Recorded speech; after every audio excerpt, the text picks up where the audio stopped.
Hello and welcome to another episode of Clark and Addison, Born into the Ivy. I'm your host, David Butler, and this is your midweek episode. The Cubs went into Toronto and won one out of three, but it sure felt like there was going to be more that could have been done today, specifically to get the win. We will dissect Game 3 specifically here soon, talk about the one hitter who is doing some serious damage since the All-Star break, how the offense and pitching has done since the trade deadline, and how great Cade Horton, Matthew Boyd, and even Shota Imanaga have been. We will also have a preview of the Pirates series. Also, as you can see, for those of you on YouTube, I have a little surprise. My nephew Eli is on the show and is going to start being on the show more often. I am super excited about this. Eli? Hey, I'm super excited. Yeah, I'm really excited to be here. Really excited to talk about some Cubbies baseball, even though, we're not doing too hot right now, especially our hitting. But pitching's looking better, so we can't complain about that. Awesome. Remember, the best way to help grow the podcast is to listen to every episode, like the episode, share the episode with your friends, and if you haven't yet, make sure to subscribe so that you never miss an episode. Join our Facebook group at Clark and Addison, Born into the Ivy, and follow us on Instagram and Twitter with the same handle. To be honest, I'm not surprised the Cubs lost 2 out of 3 in Toronto. Are you, Eli? Oh, not at all. 71. It's the best team in the AL. Yeah, right. 71 wins or so, 71, 72. I think the Cubs played them pretty good overall. Mm-hmm. Right. But I am surprised that they lost Game 3 the way they did. Yes. I'm not convinced that they wouldn't have eventually lost, but that game should have at the very least been tied. Oh, yeah, for sure. Extra innings, yeah. Let me set it up for anybody who might not have seen the game or listened to it or whatever. At the top of the 8th, Cubs are down 2-1. Men on second and third after Matt Shaw hit a double. Seiya Suzuki pinch hit for Michael Busch, drew a walk. And then Ian Happ comes up, tries twice to bunt the ball. Can't do that. Then Brendan Little throws a spike curveball into the dirt, goes wild. The runners move up anyway. It's even better because now they're on second and third and nobody out still. Mm-hmm. It's a 1-2 count. Ends up being 2-2. And what does Ian Happ do? Strikes out. Everybody saw that coming. And, I don't understand why Ian Happ even hit. But I'll get to that in a minute. Then, Kyle Tucker. Chance to finally get out of it. All he's got to do is hit the ball. Short of a small little pop-up, all he's got to do is drive the ball on the outfield, hit it to the left side or the right side of the infield. Something. Sack to fly. Score the run. Mm-hmm. But what's he do? Strikes out again. And then Carson Kelly struck out too. Carson Kelly, I think, probably had the best at-bat of all three of them. And it wasn't all that good. Mm-hmm. And it was righty-righty. Exactly.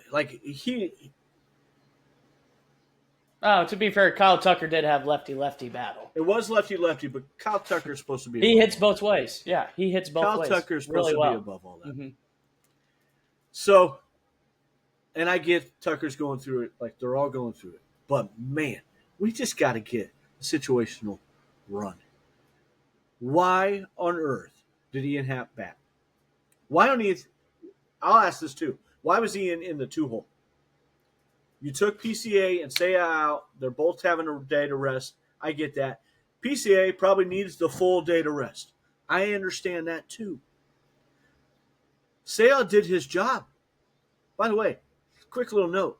He's 2 for 3 as a pinch hitter in his career with 8 plate appearances. He has 5 walks. Yep, in that 5 time. Walks. Mm-hmm. My guess is most of the time he's pinch hit was against lefties. That's my guess. Right. Only time I'd put him in, honestly. I mean, I thought it was, and Seiya did his job.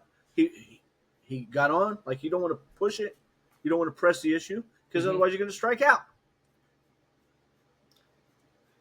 Man, but if you like, let's pretend that I say there's a reason that Nico Horner wasn't the 2-hitter today and Ian Happ was, but let's say that there is a reason. Why on earth would you pinch hit with Justin Turner for Ian Happ? Exactly. You were willing to pinch hit a couple of days ago for PCA with Justin Turner. Ian Happ showed the ineptitude by not being able to get a bunt down. He's not the only major league hitter who can't do that. I get that. But Ian Happ, this has just been an awful season for Ian. Yeah, what they also could have done is put PCA into bunt and get another speedy guy on the back. Yeah. That would have worked. I don't disagree with that. Mm-hmm. I actually kind of like that idea. But I think that the objective for PCA today was just for him to have to relax, mental day off. Right. You know what I mean? And I can understand that.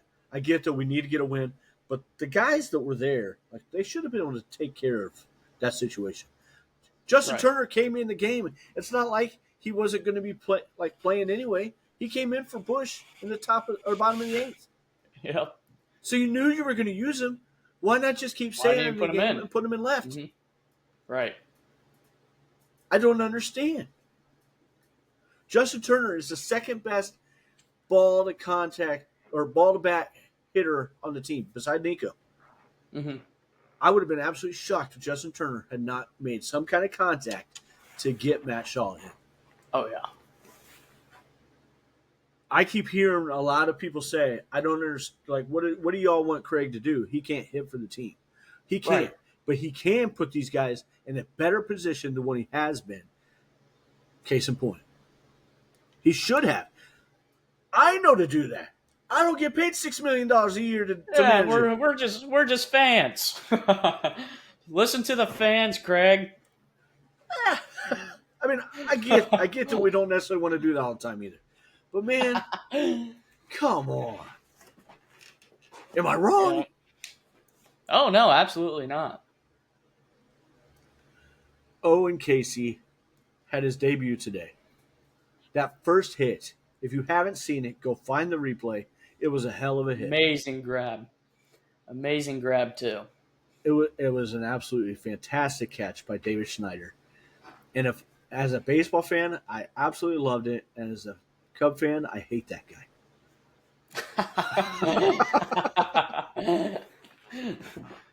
But it was fantastic. It was a nice hit.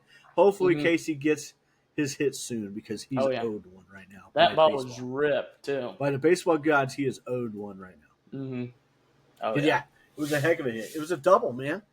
Yeah, he labeled it easily. Mm-hmm. He's got some speed too. I mean, Casey, yeah. Who knows? Yeah. Oh yeah. He's got some speed. I'm guessing that who knows how serious it is with Maya? They said it's a sprain. It looked really bad last night. Oh my gosh! I thought he hyperextended his knee and it's. I did came too. Out of place. It reminded me of my knee when it sticks. So I thought it was his knee at first, and then then they said it was probably the ankle, but a bad ankle sprain can take a long time. To heal sure. too. So we'll see. I would guess that Casey stays up here for a little while, unless he absolutely sucks, and I don't think that's going to happen. Yeah, I don't think too much of a heater down there. Hopefully, he gets a good chance to play a decent amount. Didn't he have a 3-homer game this season? Yeah, for the Iowa Cubs. Ago, I think. Yeah. Yeah. I think he has a few multiple homer games. Yeah, he started out really slow down there this year, and has really caught fire the last couple months. Oh yeah. Have you heard anything about on Kevin Alcantara? I know he homered a few days ago. Yeah, and he heats up as the season goes on, but his strikeout rate is even higher than Casey's. Really? Down there right now. So wow. I don't expect anything with him. Maybe in September call-ups, but I would expect more of that to be with pitching. Right. Alcantara would be a good guy to come up and add some speed to the bench. to be honest. Because Ballesteros ain't going to do that. Oh, no. But Ballesteros is like I would argue, was it better to bring up Casey or Ballesteros for this at this time? And I was surprised that it was Casey, because I think that Ballesteros has already been here a couple times, and we're like the team is struggling. Over the past week, since I did this episode, the midweek episode a week ago, the Cubs were 4 back in the Central. Then it doesn't even matter now; they're 8 back. That's doubled.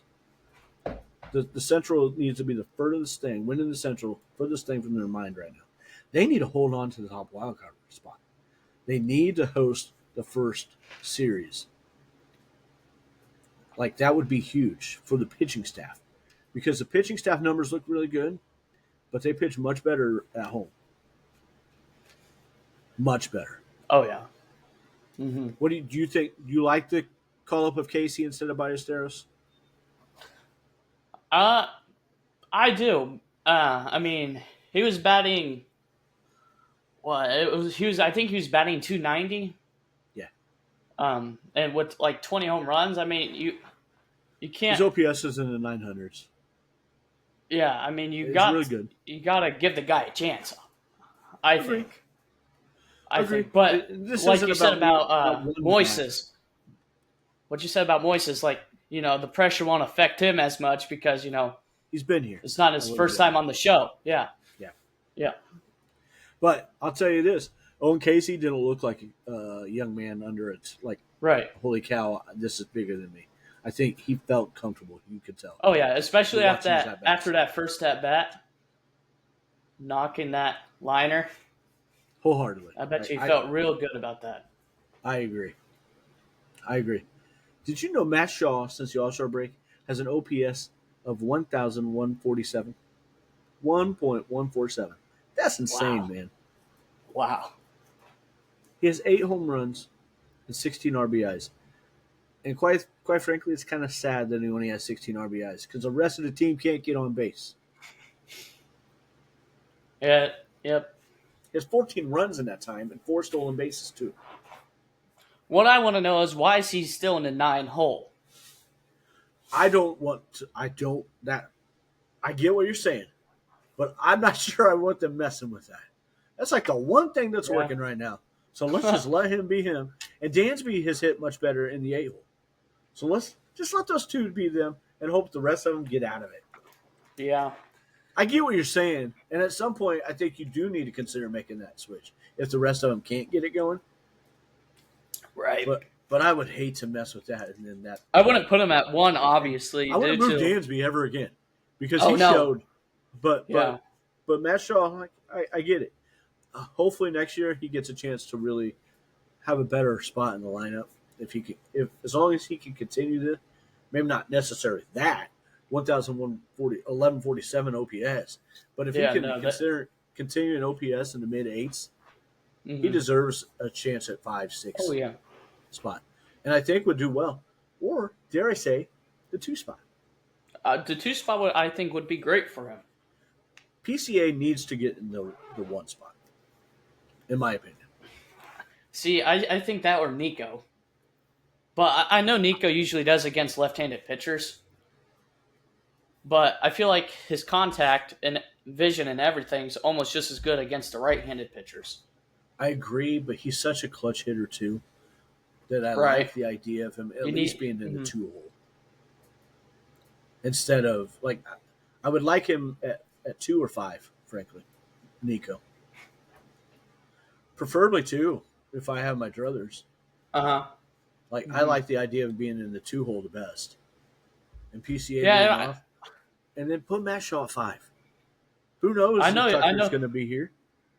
Right. I mean, at this point, I'm not sure that that's going to happen. I would still love to see that. And I would still pay him $450 million. Oh, yeah, I'd give him what he wants. Good. He's never had a streak like this. There's something not right. What it is, I don't know. Maybe he really did hurt his finger, and he was able to figure out a way to kind of work through that, and that's why June was so good. But then he got into a bad habit because of that adaptation. You know what I mean? I Mm-hmm. don't know. I know that I heard something the other day that Kelly, the hitting coach, he was asked, "Why do you think that this is happening?" And he said that his swing path is flatter. Tucker's swing path is flatter than it was earlier in the season, and that's why he's hitting the ball still hard, but grounders all the time instead. Right. You're kind of blurry. There we. That's a little better. Much better. Sorry. Oh no, Um, I was wondering if I was showing for you too. yeah. There you Yeah. Okay. Sorry, guys. go. The pitching staff since the All Star break as well. No, since the trade deadline. Starting pitching versus relief pitching. The starting pitchers, who everybody, myself included, was like, why the heck didn't we get more and better starting pitchers? Has a 3.23 ERA. That is mind blowing to me. That is the second best in the majors in that time span, behind only the Cincinnati Reds, whose starting pitching is insane right now. The bullpen has an ERA of 5.04, which is the 23rd, ranked 23rd in the majors. Does that surprise you too? Not at all. Not at all. I honestly feel like it'd be worse than that. The bullpen?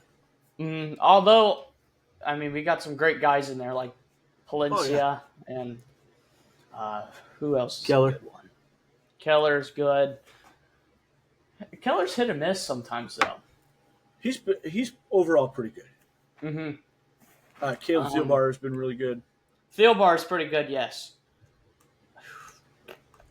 What do you think of the new additions, Kit Reg, and Taylor Rogers? I don't know much about the Taylor Rogers guy, but the Kittredge, I mean, I heard about his immaculate inning, and that did get me a little excited about him. And I mean, strikeouts, he's really good, but other than that, He gets a lot of whiffs, which the bullpen really. Oh yeah. I want to talk about a few our three best pitchers, starting pitchers: Matthew Boyd, Shodi Managa, Cade Horton. I'm just going to read off some numbers here real quick. Matthew Boyd, K rate is 22.6, walk rate 5.4, his ground ball rate of 39.5, ERA of 2.45. That was coming into today. And his FIP is 3.13, which suggests, he's not too far apart with ERA versus FIP, which is good. He has 11 wins, which is in the top 10. His ERA is in the top 10 in the majors, not just the National League. All great things. Probably our best starting pitcher. But do you worry at all about him as being the number one starting pitcher for the for a playoff series, or would you rather it be Shota? If I had to pick, it'd be Cade Horton. To be number one? Number one. He's been going nuts. I get that. He's been going But you're talking nuts. about different kind of pressure that he's ever seen. Oh, I mean, the Cubs got a lot of pressure on them right now.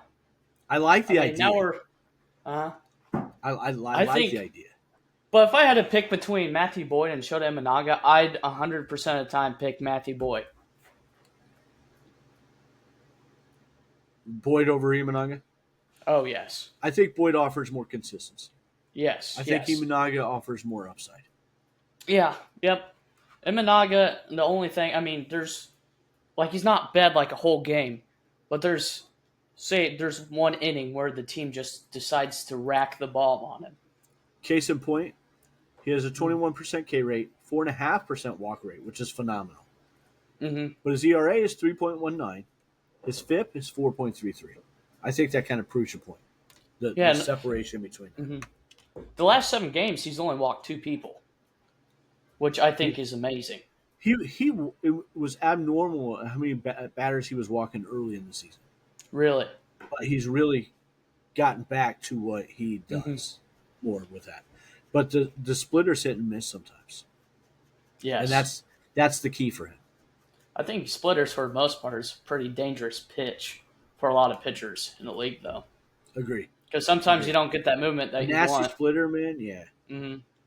But when it's nasty, it's nasty. But when it doesn't break, it doesn't break at all, and it just hangs there. It's I would almost argue it's worse than a hanging curveball. Oh yeah. Oh well, yeah. I agree.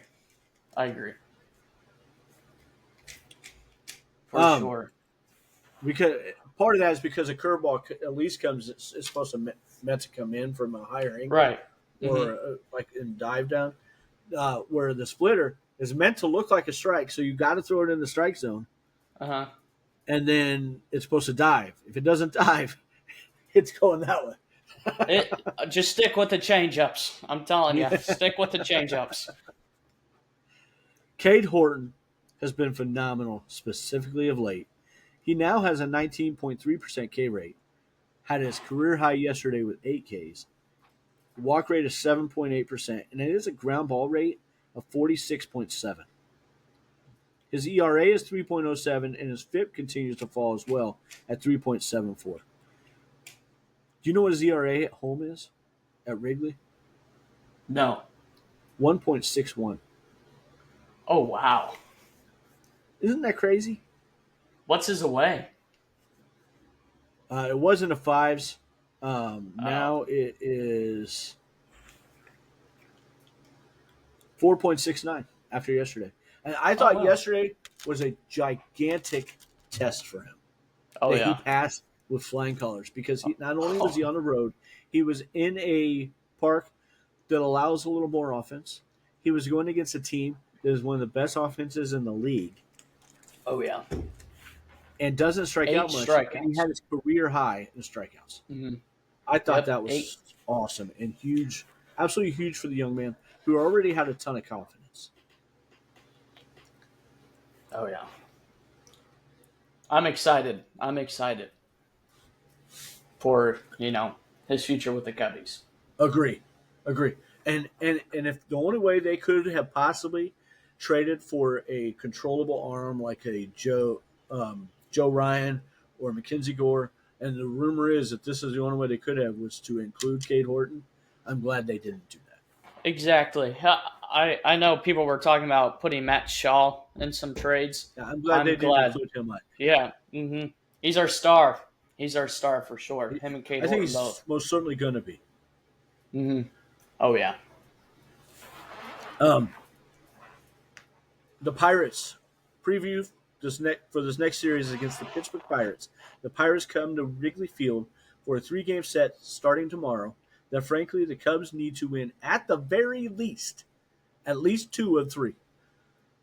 They need to sweep this game, though. I honestly, I wouldn't be surprised if they swept.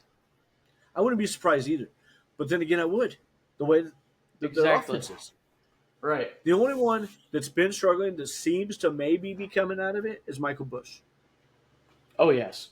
I've seen some signs. 2 games in a row with some homers. Two homers in a row. I think 3 out of the last 5. If and just hitting the ball harder. Oh, yeah. There seemed to be a couple of times where Tucker and PCA last night were hitting it harder. But there were other times where they weren't. So, but Busch is the only one that I feel confident saying I think he might be starting to come out of it. Yeah. Mm-hmm. And he is so streaky. Seiya maybe too, actually. Yeah. But hopefully, once 1 or 2 of them do, the rest of them start to do that too. And hopefully, Nico Horner and Matt Shaw continue doing what they've been doing. I'm sure they will. And nothing against Carson Kelly. I actually like Carson Kelly a lot. But Reese McGuire's been a pretty good hitter too. Mm-hmm. I'd like to see him getting a little more time again. But I think Carson Kelly calls a really good game, handles the pitching staff really well, and he's been way better than anybody ever expected as a hitter this year too. Oh yeah. The Pirates in their last 10 are 3-7, have lost 5 in a row. That's good news. Hopefully. Well, I wanna hear that for the Brewers. Okay. I don't care about the Pirates. Yeah. Well, we're getting ready to play them. That's why I'm saying about the Pirates. By now we know that they pitch pretty well, but they do don't hit for anything. The Cubs have won 5 of 7 against them so far this year. Hopefully that will continue. The Pirates have not announced any starting pitchers. Colin Ray is set to go tomorrow on Friday. Saturday is Shota Imanaga, and on Sunday, Javier Assad. How do you feel about that? Those three. Colin Ray, I think, obviously against the Pirates, I think he'll do just fine. Shota, he'll do just fine. I am a little worried about Javier Assad, though. Just getting back into the rhythm after how long was he out for? Over a whole year, right? No, he played through last year. He was hurt at the very beginning of spring. Okay, yeah. Just getting back into the rhythm can be really hard for a pitcher. So, yeah, and it's the game of. Do you think taking 2 out of 3 would be good enough, or do we need to sweep the series? Oh, obviously, I wanted to sweep the series, but I don't think they'll have Javier Assad in for more than 4 innings. I think they'll take him out after the 4th, and maybe throw Ben Brown in there. You think that would be the plan, or do you think they plan on using Brown in the doubleheader on Monday? We could talk more about that Sunday. Yeah. Right now, I can't give you a good answer on that. Fair enough on that. Yeah. Fair enough. Awesome. Well, thank you very much, everybody. Don't forget to join our Facebook group at Clark and Addison, Born Into the Ivy, and follow us on Instagram and Twitter at Clark and Addison, Born Into the Ivy. Leave some comments or posts in there about what you'd like to hear or what you thought about today's episode. However you subscribe to our podcast, please like and subscribe to Clark and Addison, Born Into the Ivy, so that you don't miss out on any of our future episodes. Also, if you feel so inclined, please make sure to leave a 5-star review and leave me some comments. If you are enjoying this podcast, make sure to tell and share it with any of your friends who might be a Cubs or baseball fan. Have a great day, and let's go Cubs. Go Cubbies.